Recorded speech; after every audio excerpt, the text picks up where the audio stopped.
Hello, everyone, and today we're going to be talking about intelligence and intelligence assessment. So, modules 60 and 61 in your book. So, let's go ahead and let's get started. So, whenever we talk about intelligence in psychology, there's a debate among psychologists if intelligence should be considered one aptitude or many aptitudes. Do we have one intelligence only? Are we just intelligent? Or are there multiple areas in which we can be considered intelligent? Most psychologists agree, even if there is a debate there, that intelligence is more of a concept and not a thing that's something someone either does or does not have. It's not that you are or aren't intelligent. It's just that what is considered intelligent depends upon where you're living, when you're living, and things like that. In most research studies, intelligence has been operationally defined as whatever intelligence tests measure, the number of correct answers, for example.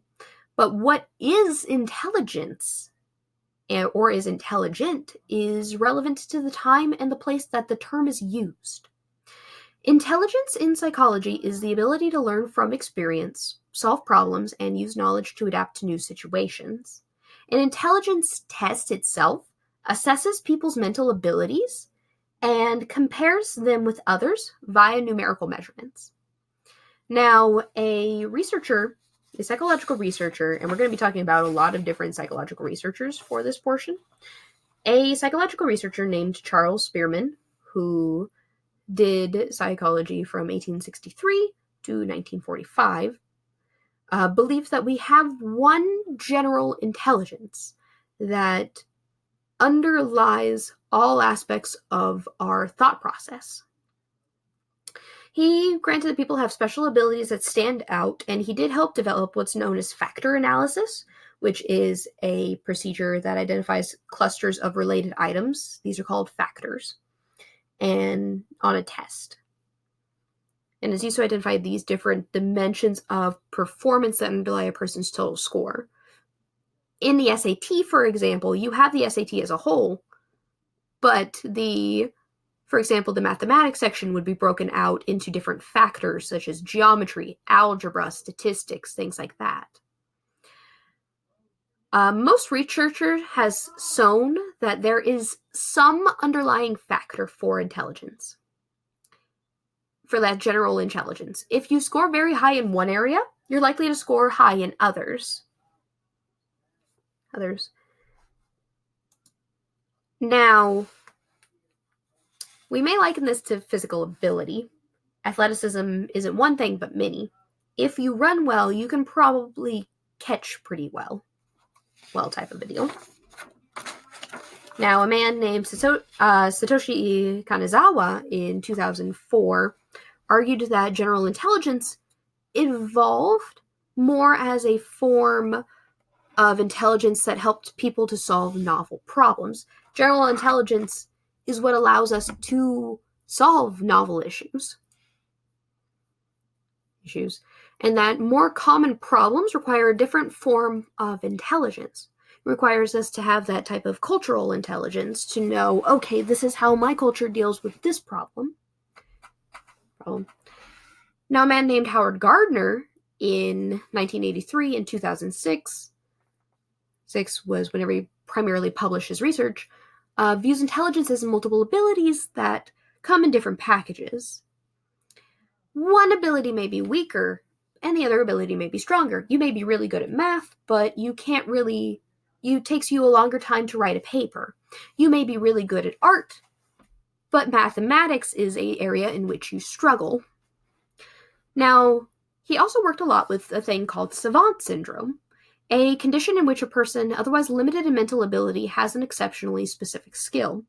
Your book gives the example of a man who has virtually no language ability, but is able to compute numbers very quickly and as accurately as an electronic calculator, for example, or identify the day of the week to any historical date, or render incredible artworks or music performances.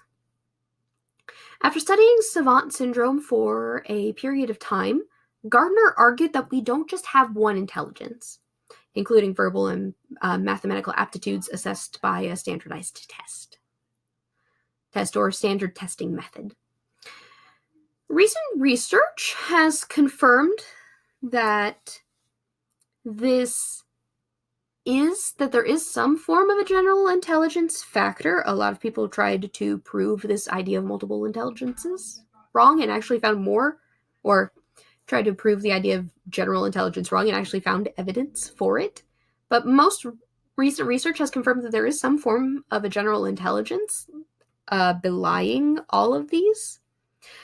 But we're not entirely sure what stems for this general intelligence.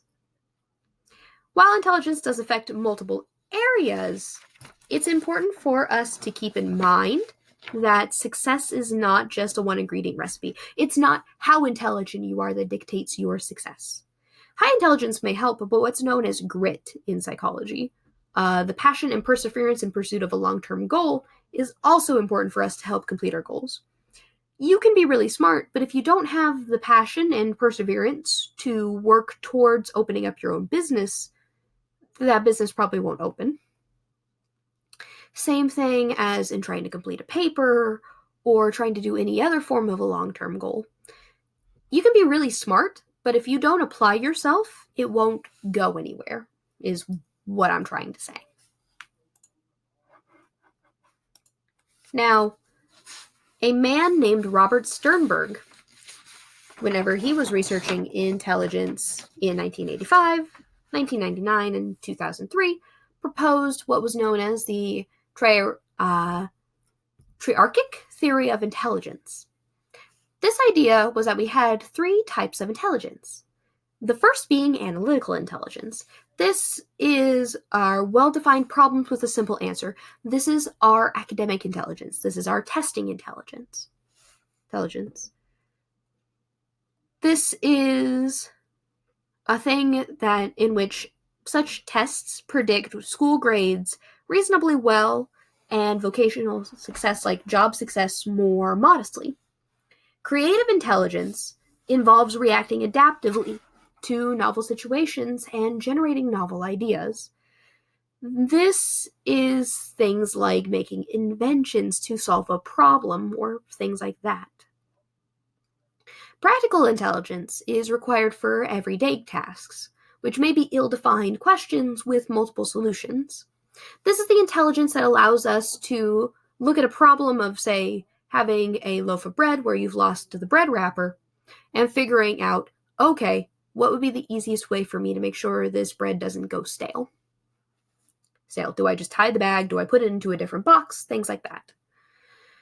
The other thing that is important for us to acknowledge at this point, and is very distinct from academic intelligence, is what's known as social intelligence. This is the know-how needed to successfully comprehend social situations.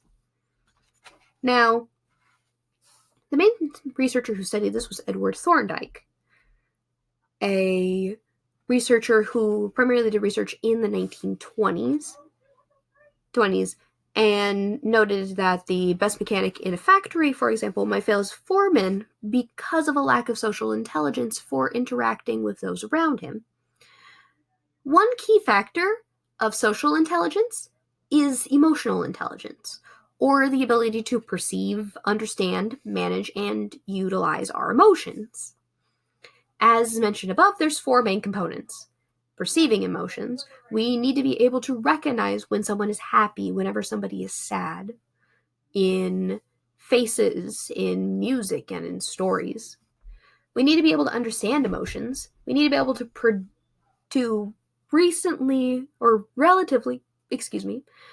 predict them, and to understand how they change and blend.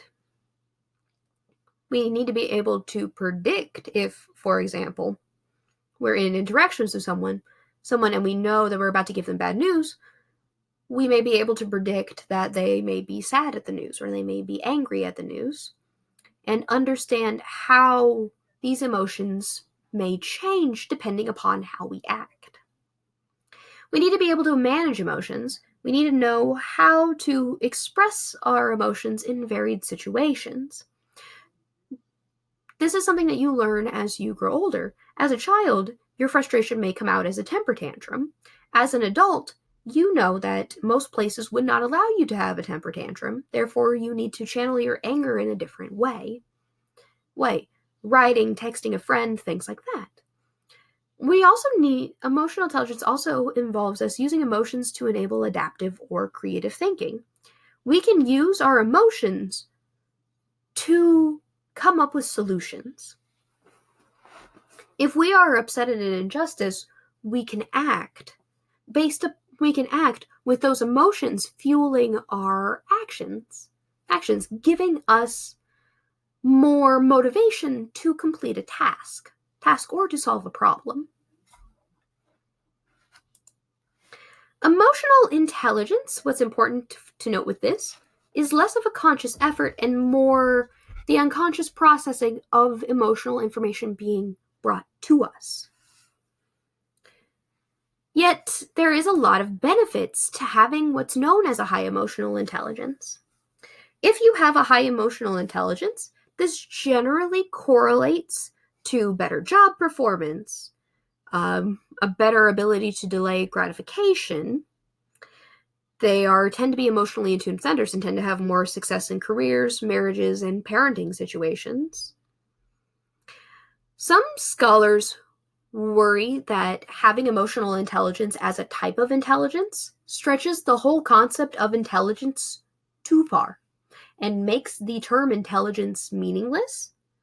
However, it's important for us to be able to stretch these concepts into realms such as music or information about ourselves and others. It's important for us to be able to identify this as another part of the way that we learn and the way that we interact with other people. Howard Gardner says, respecting emotional sensitivity, creativity, and motivation is as important, but different. We need to make sure that we know that these are different sections of intelligence, but that these are still valuable portions of intelligence. Now, whenever it comes to whether someone is intelligence based purely upon the brain structure they were given, and this is research that has been done and has been questioned, if some people are just inherently, because of some type of physical gift or change, is there a difference there? Intelligence isn't reflective in brain size, actually. More volume of brain matter doesn't automatically mean more intelligence. What does matter is whether we have ample gray matter. These ample gray matter is neural cell bodies in our brains, for example, and ample white matter in our brains, primarily the axons in our brain. Both of these are needed for efficient communication between the different parts of the brain. We've also had a question of whether faster functioning is what makes us actually more intelligent than other people. Is it because some people are quicker to respond? Does that mean that they're smarter? Now, faster function in the brain could correlate with higher intelligence in some areas. We have seen that people who are a bit more quick-witted do tend to score higher in verbal ability tests. But we could also see a third variable, for example. There's potential that it may be another form of those types of quick-witted people simply gaining more information from a subject. They take more in. But we aren't entirely sure why there is this correlation between quick-wittedness and higher verbal ability. Let's go ahead and let's talk about intelligence testing for a little bit. And this is an area that has some iffiness to it. Now, Western attempts to assess differences in intelligence began being focused on about a century ago. A man named Francis Galton, who was actually a cousin of Charles Darwin, wanted to measure natural ability and intellectual strengths, as he put it, to increase those things in society. in society. He developed a test to study this type of intellectual strength, and he had more than 10,000 visitors take his assessment of these intellectual strengths, such as things as reaction time, sensory acuity, muscular power, body proportions, things like that. What he found, students and adults really didn't outscore each other, and none of these measures really correlated with one another. There was nothing to say having higher sensory perception led to, say, a higher amount of muscle in the body, or more muscle in the body had a certain correlation with proportions.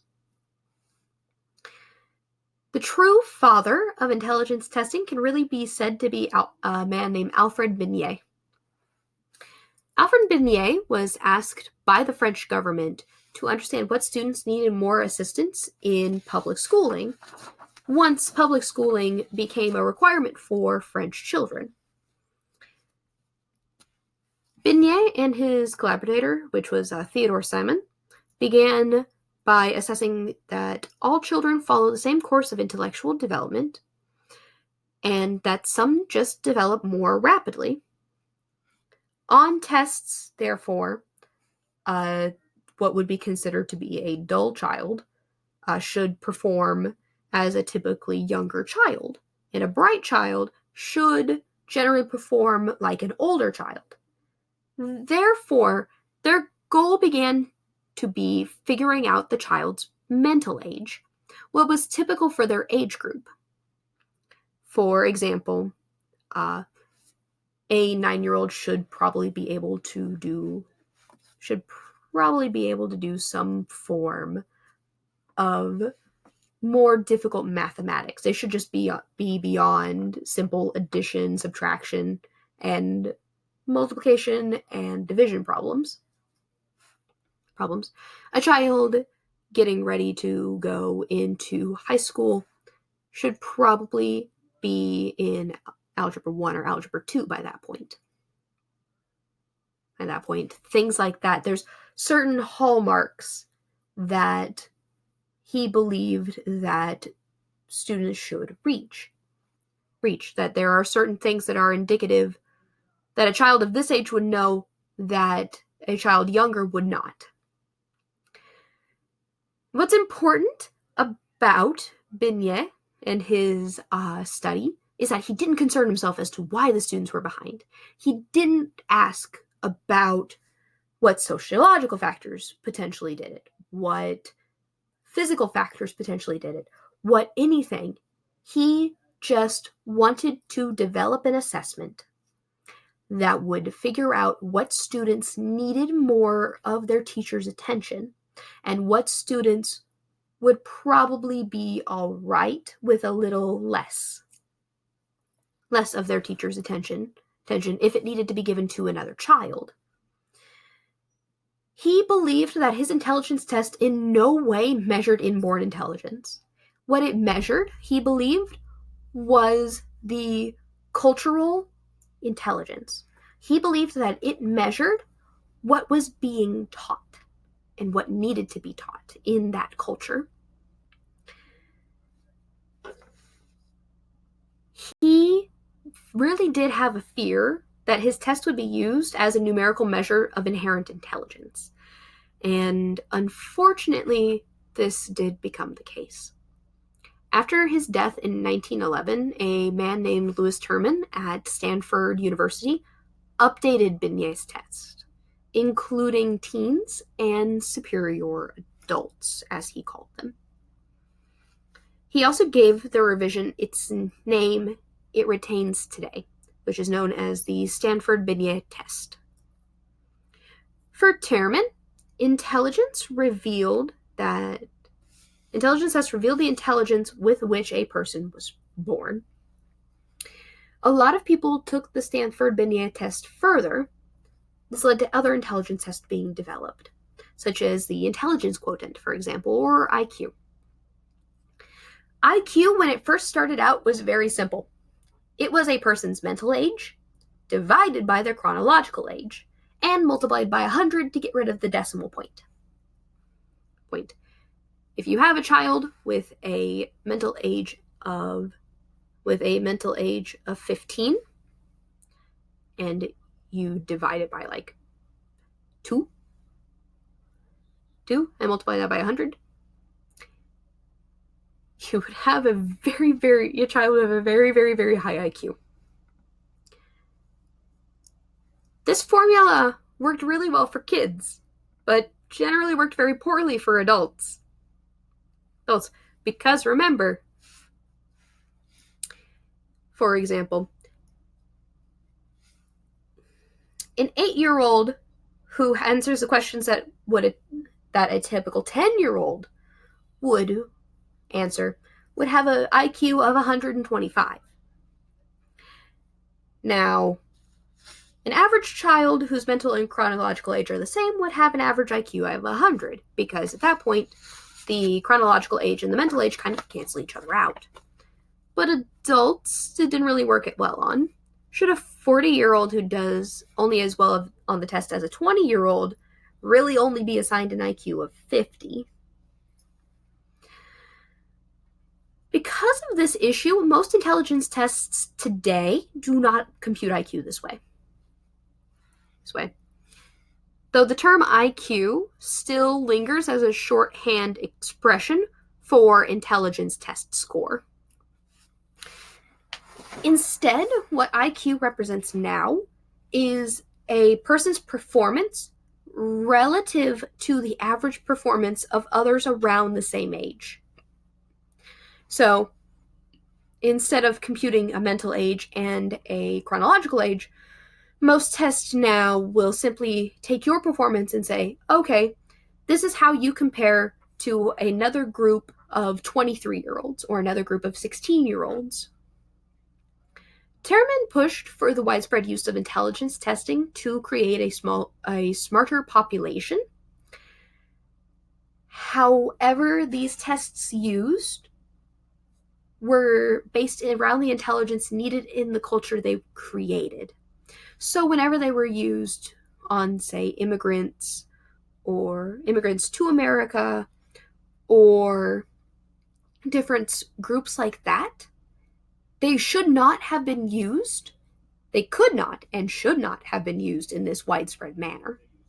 No way in any shape or form, because they're testing the cultural intelligence within the US. They're not testing the cultural intelligence of where they came from, where they've learned things like that. Therefore, of course, you're going to have issues in assessing them.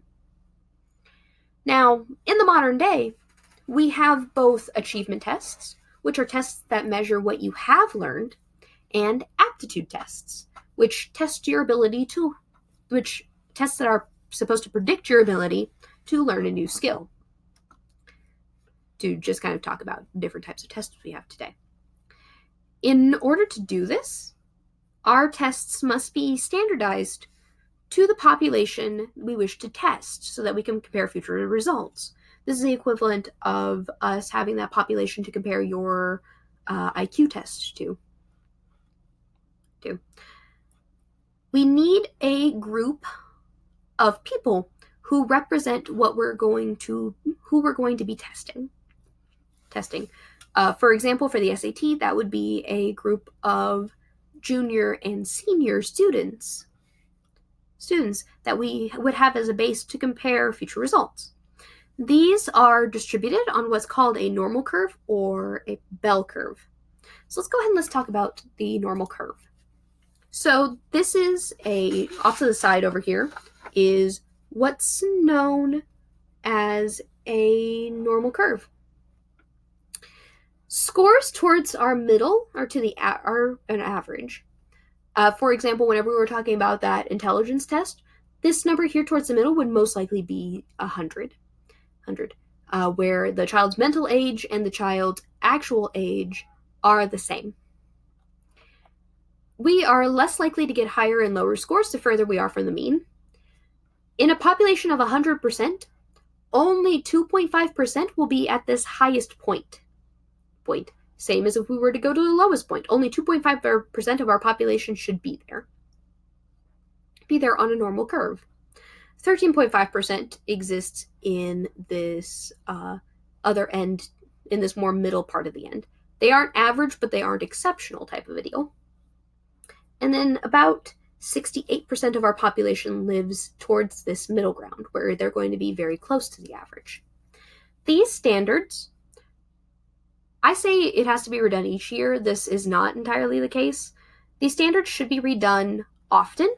Otherwise, we'll see increases regardless of changes to the population. This is called the Flynn effect, after New Zealand researcher James Flynn, and is purely just the changes to said population. Speaking of this, the reason why the Flynn effect came into place is because James Flynn actually found some evidence of if we were to take the same type of testing method, for example, with IQ tests, and go back to the original and compare them with the original group of people that were tested, we would have found an increase, regardless of where they would have fallen if compared to their specific population. This increase, we're not entirely sure as to why it exists. We do just know it exists. It could be because of better nutrition. It could be because our school system is more rigorous. It could be because of a lot of things. We aren't entirely sure why the Flynn effect exists, but we know it exists. And therefore, we know that it's important to make sure our standards for who we're comparing our results to on tests. On tests, we need to make sure that those are updated. It's also important for our tests to be considered to be reliable and valid. Now, what's important to this is understand what reliability and validity are. Reliability, in and of itself, is our test's ability to yield consistently dependable results. In order to test a test's reliability, we will retest people who have taken the test previously to compare scores. Somebody who takes the SAT, for example, may be asked to retake the SAT again in a year to make sure that that test is reliable, and that your time will allow them to forget the answers to the questions potentially, so that these look like new questions to them. Or what we may do in order to see if a test is reliable is take half of the set of test questions and the other half of the set of test questions on like a 100 question test. We may divide those into 2 tests of 50 questions and see if there is a closeness in the scores between test group A and test group B. If these 2 scores agree or correlate, then the test is considered to be reliable. Validity is our test's ability to test what it actually measures, or to predict what it promises it predicts. It's enough for some tests to just have content validity, that the questions on the test itself taps into the pertinent behavior that people are wanting to study. However, some tests, like intelligence tests, need to have a form of predictive validity. They need to be able to predict a criterion of future performance in a specific area. For example, whenever you take the SAT or the ACT, it's predicting how well you will do on your grades in the first year of college. That is generally what the test is looking at. Now, general aptitude tests like the SAT and the ACT aren't as predictive as they are reliable, actually. They tend to weaken with age. So for a high school student going into college, they'll be pretty predictive. However, they'll be not significantly predictive, but they will be predictive of tests of first year grades. However, this predictivity tends to weaken with age. For example, by the time we get to the GRE, which is the graduate record examination and is required for you to go into grad school generally, the correlation between first-year grades for those going into grad school is very modest. However, the main point I want to take away with this is that the reason for that lack of correlation or that reduced correlation may be because the sample size itself shrinks as the test takers move into new situations. Because most grad schools only take those with a high GRE score, so the range of weights, those that are high and those that are low, aren't really averaged. They aren't very normalized. Therefore, it loses a lot of its validity because of the fact that we're only taking certain scores. But with that, I have covered what I would like to talk about for intelligence testing and for intelligence itself. If you have any questions, please don't hesitate to call or text me, and I will see you guys next week. Bye-bye!